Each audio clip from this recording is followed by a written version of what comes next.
Destroy the child. Corrupt them all. You can see it. It's a circle, yeah. Yeah. When we were young, I got this diagram in my notebook that you did the other time.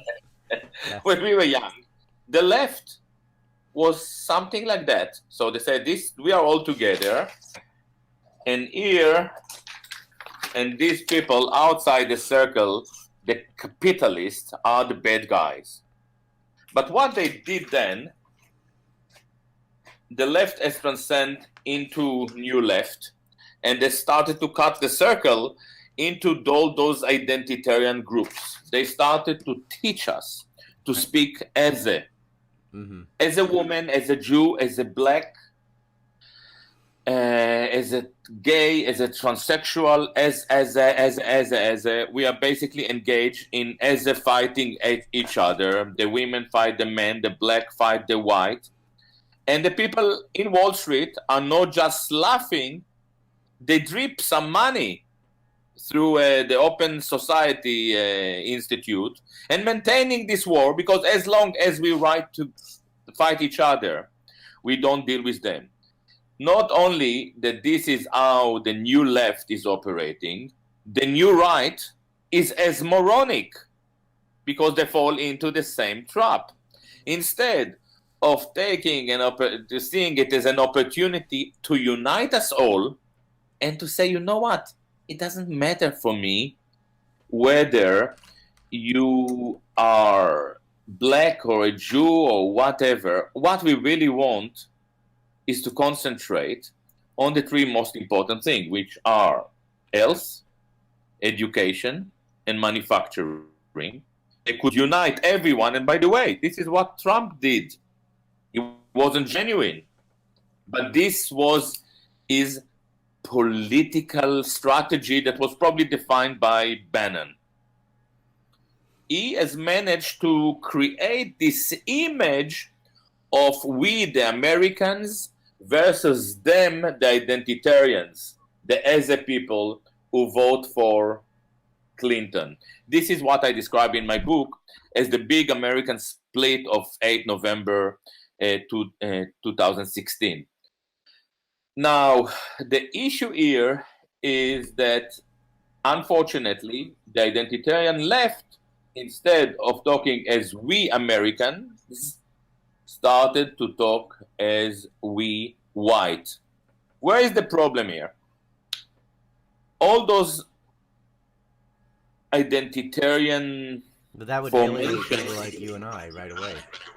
Sorry? Saying we, the white or whatever, alienates people like you, alienates people like me. Maybe, but I think that there is a bigger problem here, and this will be interesting to talk to you about it, because you are an expert on many issues, including World War II.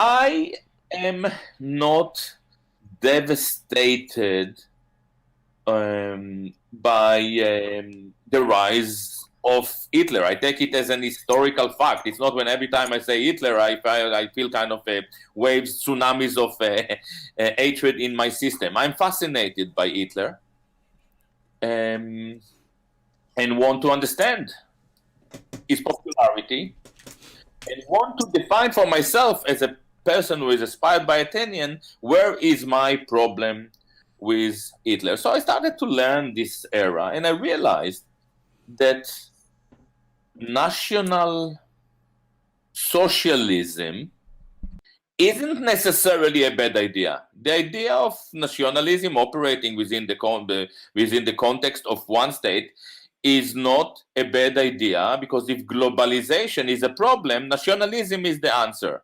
51% of the Brits agree that nationalism is the right way, and they believe that being departing from the EU is the right thing. So in that sense, Hitler didn't have a problem. The idea of socialism, of equality, of one people, is also not such a big problem. The idea of Mussolini, of equality of the Italian people, is not a bad idea. The idea of the the initial idea of the Nazis of equality of German-speaking people wasn't a bad idea. German-speaking people are people who are defined culturally, spiritually, and so on and so on. And this explained to me for the first time why the Anschluss of Austria was so popular amongst Austrians. They wanted to live in equality of one language, people who speak one language. This explains the Hitlerian or the Nazi policies toward Czechia and the Sudeten, the Czechoslovakia and the Sudeten. The problem with Hitlerism is that Hitler wanted equality of one race. Now, this is where you and me may have a problem, because we may not qualify racially. By the way, the fact that I have a problem doesn't mean that there is a problem. You know, I could see that a lot of people think in racial terms, and I don't fit into their biological setting, and I accept it. The problem starts when people think in racial terms on the expense of other people. This is the problem. This is the core problem in Hitler's philosophy. He was biologically oriented, like Israel. The first people he really attacked were more Nordic pure than he was. That's what they found when they went into Poland. They go, gosh, according to all their little racial tests and stuff, the South Germans were less pure than the Polish. The whole thing was kind of silly. Now, this is exactly the story. Now, what is amazing for me? So the problem with Hitler's politics, what we call racism, is at large the biological oriented politics. Now, shockingly enough, the new left fell exactly into the same trap. People who identify politically with their skin color or with their gender or with the sexual orientation or with the blood of their mother, which is the case of the Jews, are people who engage in biologically oriented politics. In other words, the new left has managed to adopt the most problematic aspect of Hitlerian thinking. They didn't adopt the nationalism or the socialism. They adopted the biological orientation. Yeah. They're not getting rid of usury or any of the positive things. They just took all the bad parts.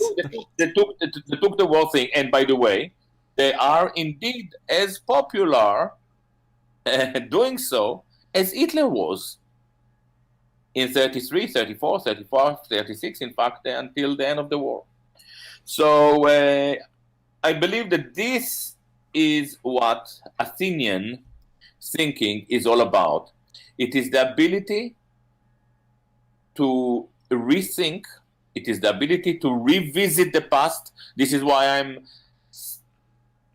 supporter of all forms of revisionism, and I speak against history laws in general. It's the ability to think, to rethink, to revise. It is the search for the insight. My paper today will be about the insight. Insight is the ability, and I know that you are a very insightful person. You know, talking to you, you solved one of my biggest problems with the bell curve. I don't know if you remember it when we spoke about it. Mm-hmm. You came with an explanation. Where was the mistake in the bell curve and how to resolve it? It was very interesting, you know. And you're one of the few people I could talk about that with, because other people won't shut up long enough for me to explain it. But yeah. No. And this is the thing, because they get so this is the dichotomy.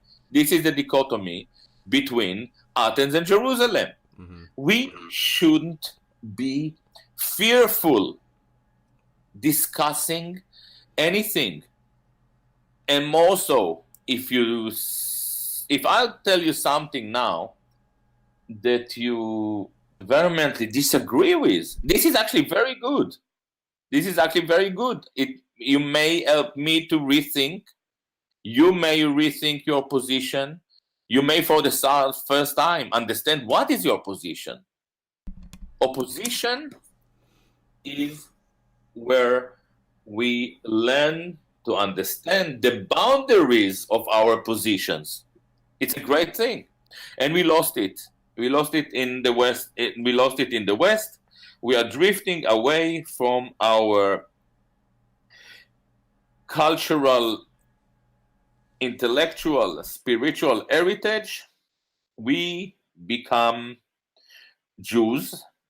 And the fact that so many Jewish institutions are concerned with anti-Semitism, and I still maybe should send us another $5 now for the reason that so many Jewish institutions are concerned with anti-Semitism, I believe has a lot to do with Jewish guilt, because they do realize that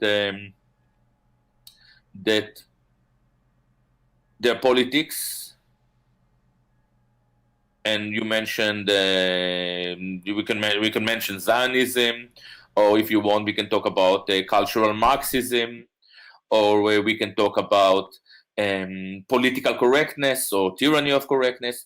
All those politics are